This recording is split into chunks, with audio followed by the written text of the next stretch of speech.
Go ahead. Hey, it's Mel, and I am here reading my instant bestseller, The High Five Habit. We are now, for the second week in a row, New York Times bestseller. So thank you for your support. Get yourself a copy of this puppy. But I wanted to tell you quickly about something crazy that's happening. So if you're going through something right now in your life that's really stressful, or you're on pins and needles waiting to hear about something, okay? I have got a story to tell you. We literally were about to go live, and we were holding this place card saying, Mel's about to go live, and my daughter, panic, texts me and starts calling like crazy because she and her friends are trying to rent an apartment in Boston post-college. And I don't know what the rental market is like where you live, but here in the Boston, Massachusetts area, holy smokes. In some neighborhoods, there are lines out the door for open houses. You only have 12 hours to get an application in, so high stress. So as we were about to go live with you, I find out that we still need to get a photo of a check-in. And so we're scrambling. And now, the good news is the application is in. I have written a letter. In the realtor business, they call it a love letter, where you write a letter to either the property owner or the person you want to buy the house from, explaining all the reasons why you would be the perfect person for them to either sell or rent the property to. I do believe this is the right 5-bedroom unit for my daughter and her friends. And I feel like, and I'm sure you feel this way too, after COVID imploded the last 2 years of their entire college experience, these girls deserve and need a win, and that it's time for life to swing in their direction. So what do you do when you're in that moment of waiting? What do you do when the stakes are really high? And, can any of you relate to this right now? That there's something that you are waiting to hear from, whether it's a job that you've applied for, or you're looking for a house and the market is so tight, and every time you go to rent something or want to buy something, somebody else has jumped in. I see tons and tons and tons of hearts going. Maybe it is that you've put a dating profile up for the first time in a long time, and you're kind of waiting for something to happen. What do you do in those moments? Okay. Well, here's what, and I see so many of you saying 1,000%, I can relate, I can totally relate. What is it that you are kind of waiting on? What is it that you are feeling like, my gosh, I just want this thing to come true. I just wish, please. What are you waiting on? Because I can see so many of you say, yeah, this is me right now. Holy cow. When is a house that's in my budget going to come on the market? When is the right job going to happen? So I see Wendy, who's a realtor in Chicago, saying, it's a crazy market. So many clients are disappointed. I feel their pain with them. I'm waiting for my marriage to turn around. I'm waiting to get pregnant. I'm waiting, for this school to accept me, to get in off the wait list. So here's what I want you to know. Number one, you want to focus on what's in your control, okay? That's what you want to do. If you're going through a divorce, you're waiting for lawyers. And this process of anticipation, this process of having to be patient. The first thing that you need to do is ask yourself, and this is, by the way, stuff that I talk about in the High Five Habit book. This is about how to cultivate a high five attitude when things are out of your control. How to cultivate a high five attitude when you are waiting and are feeling this anticipation. How to cultivate a high five attitude when you might be disappointed. I mean, you're not going to have everything be a win in life. And so, rule number one, you want to put 150% effort in on something that you care about, okay? So if you are sitting here and you're waiting to hear back on something, or you're waiting to do something, you want to ask yourself, have I put 150% in? One of the reasons why I just fired off literally a 3-page detailed email to this landlord, basically saying these girls need a win. They all have jobs after working internships. their senior year. They are respectful. They're not looking at your house like a frat house like so many other people will. They need individual rooms in case they have to work remote. Like I went boom, boom, boom, boom, boom. They're looking for a home. Why did I do that? Because I think it's really important when you are trying to make something happen in your life. Really important when you're going for something that you can personally say to yourself, I have done 150%. I have gone all in, okay? And so I feel like, yeah, we went all in. We got our application in. We got the check submitted. We got the love letter submitted. And now what I do when I'm waiting is I literally say, I've put in 150%. I can give myself that high five. I can look the woman in the mirror and I can say, I know I did everything that I could. What will eat you alive, everybody, is if you're waiting and you know that you didn't put 150% in. It will eat you alive to be waiting to hear back on a job or on some test result or on an application to a program or a school, and to know that you didn't put in 150%, that's what's going to cause the disappointment. You see, my daughter and I can now turn our attention away from the frenzy of whether or not the apartment's going to happen, because we can now say, we did everything we could. And if it doesn't happen, it wasn't meant to happen. See, that's the genius of putting in the hard work, everybody. When you put in the hard work, you can say with an integrity and even believe it that, hey, if this place doesn't work out, it's because something amazing is coming that hasn't happened yet. And we lost this apartment, even though that stinks, but we lost it having put 150% in. And now I can have the faith, because I'm putting in all the work, that eventually it will work out. This is so important, everybody. I see somebody, it's so interesting, people saying, I'm trying to buy my first rental house. I'm trying to get into a nursing program. I'm trying to get a dating profile up and meet somebody that's worth my time, that deserves to be with me. And here's the thing, if you don't put in 150%, there will always be something that's gnawing at you, like, if I had written the letter, would we have gotten the rental property? If I had moved faster, would we have had that happen? And so I'm saying this because part of a high five attitude is being able to say to yourself, hey, this is preparing me for something amazing that hasn't happened yet.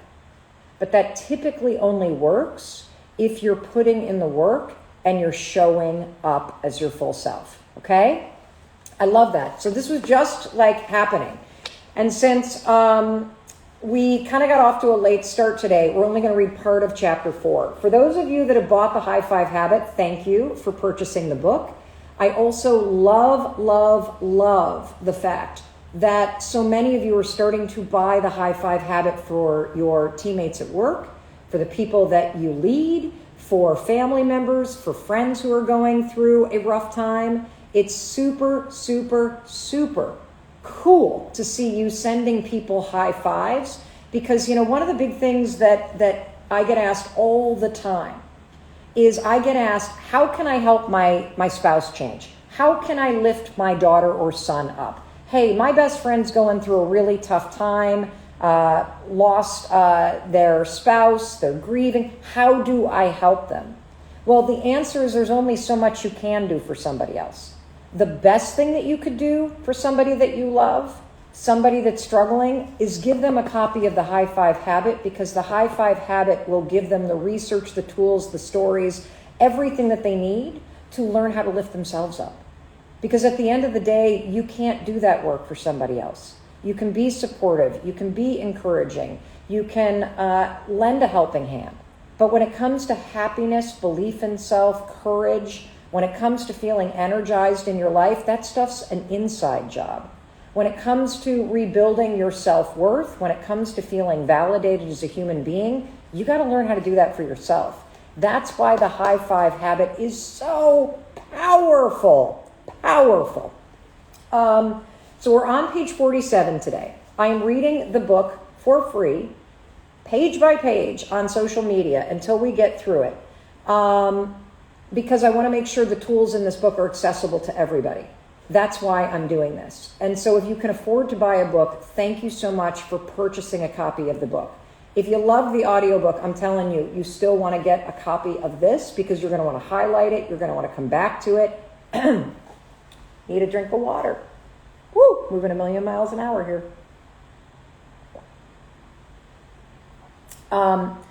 That is super, super, super important that you have this as something you can study and come back to. All right, here we go. And thank you, everybody who's saying, I'm going to get the book, I'm going to get the book, I'm going to get the book, I'm going to get the book. Excellent. You can buy it anywhere books are sold. So chapter 4. Here we go, everybody. Why do I torture myself?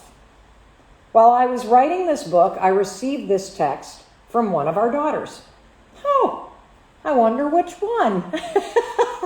The one that I'm doing the rental agreement with. How do I not feel like the ugliest girl at the bar every time I go out? Honest to goodness, everybody, I got that text while I was writing this book in late 2020 from our oldest daughter, who is 22 years old. How do I not feel like the ugliest girl at the bar every time I go out? It's the kind of text that breaks your heart because you know there isn't a damn thing you can say to change how she feels about herself at this moment in her life. Believe me, I've tried. I can tell her all the reasons why she's beautiful inside and out. I can remind her of her incredible character attributes. I can list her achievements and gush about her sense of humor, her wisdom, her work ethic. I can compliment her for being a trusted, loving, and respected sister, friend, and colleague. I can tell my daughter all the cheesy things that authors, motivational speakers, and mothers say to somebody they love who is single and who feels discouraged. Honey, you just haven't met someone who deserves someone as fantastic as you yet. But you will. But here's the thing, everybody. It doesn't matter what I think. Because this text isn't about me. This text shows you the relationship our daughter has with herself at this moment in her life. How she sees herself, the world around her, and how she fits into it. And I'm sure you've experienced this same dynamic with someone you love. You see how amazing they are and gush about their talents, their attributes, and even their appearance. You try to convince them with facts. That's not true. You do have friends. You are beautiful. You do have so much to offer. How many of you can relate to this? There's somebody in your life that you love. You see all the amazing things about them. You don't understand why they beat themselves up so much. You don't understand why they're so hard on them because you see all the good. You see the positive. And no matter what you say, it doesn't change how they feel about their appearance or their looks or whether or not they're going to meet somebody that's worthy of them or what happened at their last job, right? Like you have somebody in your life that you are trying to lift up, but nothing you say makes a difference. Because no matter what you say or what evidence you use, it doesn't change what someone believes about themselves. I'm going to say that again. No matter what you say or what evidence you use, it cannot and does not change what someone believes about themselves. I'm going to stop and say something. You know, I see a bunch of you going, oh my gosh, I have 2 daughters that say the same thing. I have 2 daughters that really want, I love, that you're saying this, that you're seeing this. Everybody's asking, I see a ton of people asking, how do I get the high five habit if I don't live in the United States? Well, I know Waterstones carries it in Europe. And I know if there's Amazon in your country, that you can get it in English on Amazon around the world right now and in bookstores around the world right now because we have global distribution. And it is coming out in 23 languages. Farsi is coming in November. Spanish is coming in a matter of a week or 2. So absolutely, positively, you can find it. And the book is about learning how to love yourself. The book is about changing your relationship with yourself. The book is about self-confidence, self-worth, self-validation. And I see all these parents going, I have a teenager who says this. How do I not feel like the ugliest girl at the bar every time I go out? How do I not feel like the biggest one of my friends? Why am I the ugliest, the tallest, the this or that? By the way, I am literally telling you this story because this is also you. There are ways in which you're beating yourself up that are factually inaccurate, and that other people who love you are trying to lift you up, and you won't even hear it. You're so committed to believing that you're the ugliest or the stupidest or the baddest or the least successful or whatever dumb stuff you actually say about yourself that's not true. And you know it doesn't matter what other people say. Come on, Mel, you're not a bad person. I love you. Da da da da da. And I'm like, because again, this is not about what other people think about you. It's about what you think about yourself, everybody. That's what this book is about. You see, when you try to lift up somebody that you love, why doesn't everybody in the comments, whether you're watching on YouTube or Facebook or LinkedIn or Twitter or in Instagram, why don't you write in the comments, who's the person that you're trying to lift up and they can't hear it? So that you start to understand the dynamic I'm talking about, because this is the same stuff that you're doing to yourself. And oftentimes we see it in other people, right? So, you know, somebody can hear, my daughter can hear that I think that she's amazing, and it might make her feel better in the moment, but here's the thing. Her brain basically rejects what I'm telling her because she's told herself so many times that she sucks over the years, and she's compiled so much evidence that it's true, that this belief, I'm the ugliest of all my friends, is now programmed into her subconscious mind. I see so many of you saying, this is me, this is me, this is me, this is me. What is the belief that you have programmed into your subconscious mind? Let's now flip it. You're seeing it with your son, you're seeing it with your daughter who's stuck, you're seeing it with your parents, you're seeing it with the people you hang out with, you're seeing it with the clients that you're trying to help in your therapy practices and your coaching practices. You're seeing it with your ex who undervalues herself. You're seeing how your daughters say, I'm stupid, I'm no good, I'm this, I'm worthless. You see it with your brother. Now let's flip it to yourself, right? What is it that you say to yourself? I believe that I'm a burden because of my illness. What do you say to yourself? I can't trust myself. What do you say to yourself, everybody? I'll never get over my anxiety. I'll never complete anything. I'm broken because I'm always making mistakes. This is what we're going to attack in chapter 4, 5, and 6 in this book. We are going to punch that crap in the face, everybody. That I'm not good enough, I'm a bad person, I've done horrible things, so I'm a horrible person, I'm never going to be consistent, I'm not a good parent. This is all horseshit that you're telling yourself. I screw everything up. Ooh, I got that one too. I got that one too. You see, when you tell yourself that you're a bad person, or that you're always going to be a failure, or you're never going to amount to anything, when you keep repeating that crap in your mind, it gets programmed into this part of your brain.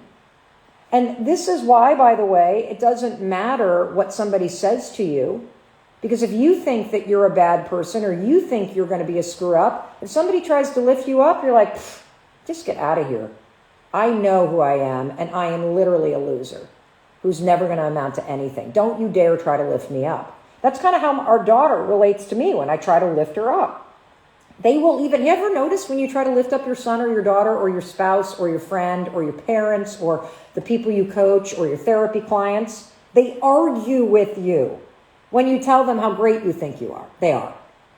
See, one of the most important revelations you could ever have is that your life and your happiness begins and ends inside your own mind. Let's say that again. One of the most important revelations you can ever have is that your life and your happiness begins and ends inside your own mind.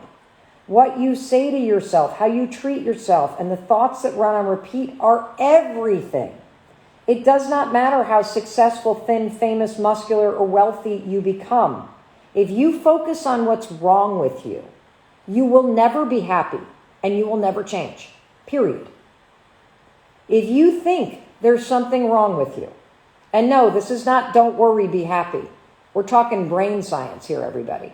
We're talking about taking all of that subconscious programming where you beat yourself up and reprogramming your mind to be more positive, more optimistic, more celebratory, more encouraging.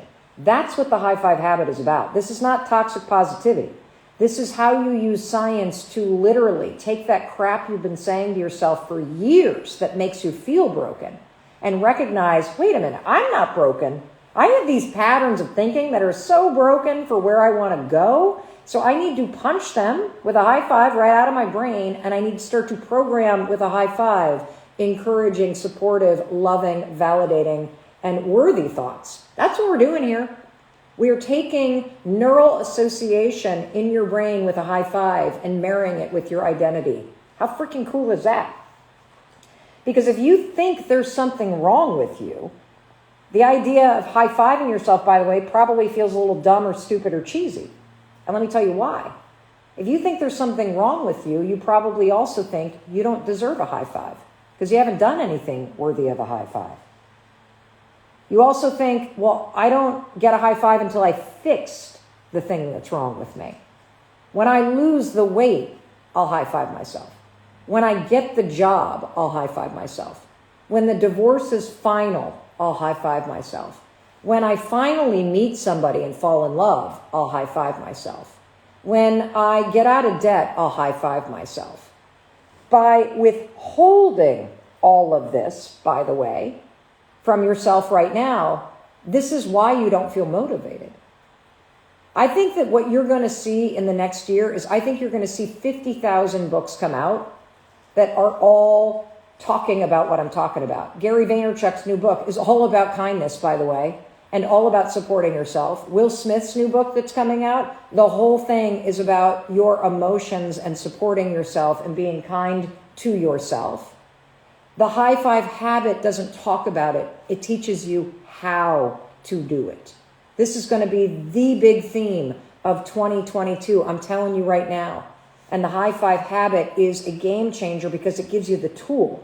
We're not talking concepts here. We're giving you the tool to recognize that your own self-hatred, self-rejection, self-bashing is the foundational problem that you have. And the second that you break the habit of beating yourself up and you use the high five habit and the science in this book and the tools in this book to make it a habit to lift yourself up, to encourage yourself, to support yourself, to empower yourself, to see the human being in the mirror and say, I see you. I know we're not where we want to be, but we're going to keep on going. I see you. We're going to face the day. I see you. I got your back. That's what this is about, everybody. It's the how. We all know we need to be kinder. We all know we need to stop criticizing ourselves. The problem is, how the hell do you do it when it's so insidious and casual and subconscious to just... Well, I'll tell you how you do it. You make a commitment to yourself that you're going to stop doing it. And you're going to retrain your own mind and your own habits. And you're going to start by simply standing in front of the mirror and demonstrating with a high five every morning to the human being in the mirror that you do deserve respect. You are worth working on. You are worth loving. You are worth validating. That the fact that you're still here means that you're worthy of all these things. You're still trying. That is what makes you worthy. You don't have to go to the gym today to earn a high five. If you can drag yourself to the bathroom, you get one. Yes, I see somebody saying, I live with a narcissist. Delve into the topic. I'll tell you, if you actually live with a diagnosed narcissist, there is no cure for narcissism. And the world's leading expert on narcissism, Dr. Ramani, will tell you, as the world's leading expert, that because narcissists are made during childhood by either neglect or overindulgence, and it is a wiring issue in the brain that has somebody be incapable of feeling empathy, the high five habit for you is foundational and essential because that person who has narcissistic personality disorder will never be able to validate you, will never be able to make you feel worthy, will never be able to give you the support emotionally that you need, because neurologically, developmentally, they are not able physiologically, neurologically to do it. And it's not your job to heal them. And by the way, you can't. And so hopefully high-fiving yourself in the mirror and building up your own self-worth is going to be the thing that makes you realize you are worthy of different treatment. You deserve to be in a healthy relationship. If you're already typing that you are in a relationship with a narcissist, then you know it's not working.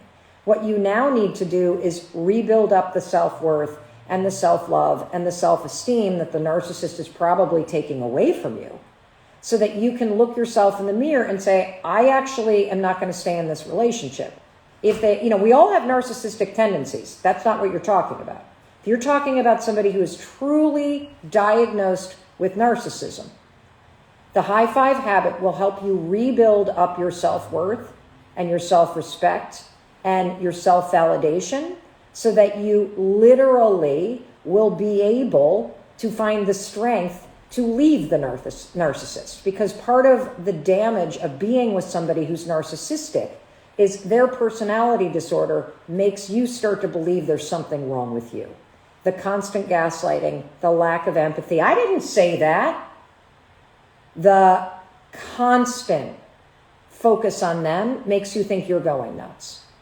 That's why you need the high five habit. You got a narcissist in your life? You better get this freaking book, everybody. The high five habit. You better get off this live stream and click, buy, because you better know how to start building up your own self-worth so that you can leave, okay? And it was Dr. Ramani. She's on Red Table Talk all the time. She has a huge social media following. I met her because we had her on my daytime talk show a lot. Let's see. This is also, by the way, when your self-worth is low, when you have negative self-talk, it's also why you feel uncomfortable when people compliment you, because you don't believe it. That's why you can't accept it. That's why you're uncomfortable at your own birthday party, because you're not comfortable being the center of attention because you don't believe you're worthy of it. This is why we have got to get to the heart of rebuilding your self-esteem. This is so foundational. I think we're going to end right here. We just completed page 48. I have time for literally one more question. Let's take a quick question. You got anything good that you want me to do? Yep, thank you. You have some written down from earlier. Let me see if I can find a different one. I listened to you on Saturday. We're looking to see. Okay. Oh, wow. Okay. Wow, Terry is saying, I want to pay for someone's book who can't afford one. Is there a fund for that? No, there's not. But how about you just buy a book for a friend who's in need, seriously, or send it to a family member that could really use some help with their self-esteem or self-worth, or heck, I just sent the book to a really good, a very close friend of mine's daughter is having a really tough time freshman year in college. And so I just surprised her by sending her a copy of The High Five Habit. Because when life is hard, you need to know how to lift yourself up. When life is great, you need to know how to celebrate that stuff and keep yourself going. Let's see. I've tried a lot. Okay, let's see. Have faith in my... I have tried a lot and I still am not able to have faith in my goal. Is that normal? Yeah, it's normal to not feel confident. And I'll tell you why. Life has beaten you up. And the only thing that is going to change your level of confidence in yourself, there's just two things that do it. One is seeing yourself taking action. Because when your brain sees you taking action on the things that matter to you, your brain starts to develop more respect for you because it sees you starting to prioritize yourself. That will make you feel more assured and confident, your own actions of working on the goal. But the bigger thing that's going to help you feel more confident as you work toward your goals and your huge dreams, everybody, is send yourself into the day by looking in the mirror at yourself and giving yourself a high five. Just like a teammate would send you into the biggest game of your life or back into the play, you would high five yourself and send yourself into the day. And it builds momentum. It gives you dopamine. It gives your nervous system a little celebratory jolt. These things are so important, and you need it. Because when your brain starts to see you demonstrating with the high five that you do see yourself, you do believe in yourself, you do celebrate yourself, neurologically, chemically, physiologically, you start to change. That's why this is so powerful, everybody. So powerful. I think that's it. We will be live tomorrow at 10 o'clock in the morning. We're going to go earlier than normal because we've got a huge 3-hour class that I'm teaching with my friend Brendan Bouchard and a bunch of other friends, for those of you that were in the High Five Challenge and have opted in to joining us on Growth Day. We're teaching a 3-hour class called Design Your Future that is all about the step-by-step guide to designing your future. I have so many things coming up for you. I'm super, super excited. Ooh, I love that folks are donating a few copies of this to their local library. That's super cool. I love seeing that you guys are buying a copy of the book for people in your life that need a boost of self-esteem, that need to feel encouraged, that need to feel energized, that need their confidence lifted up. This is so amazing that you're doing that, everybody. And yeah, you can watch these lives after they're posted. They just are stored on every single platform you're watching it on. For Instagram, you can just go to our IGTV section, and it's in the High Five Habits folder. But everybody, please, please, please, get your friends, get yourself a copy of The High Five Habit. This book is life-changing. And that's all I need to say. And you know it because you see people's comments. This is a how book. This is not a concept book. This is not a why book. This is not intellectual. This is a deeply moving book all about how you build your self-esteem, how you build your self-worth, how you build your confidence, how you lift yourself up, how you improve the relationship with yourself, and most importantly, how you learn how to believe in yourself again. All right, you know that I'm here because I believe in you and I love you. Now it's your turn to go believe in yourself too. High five, everybody.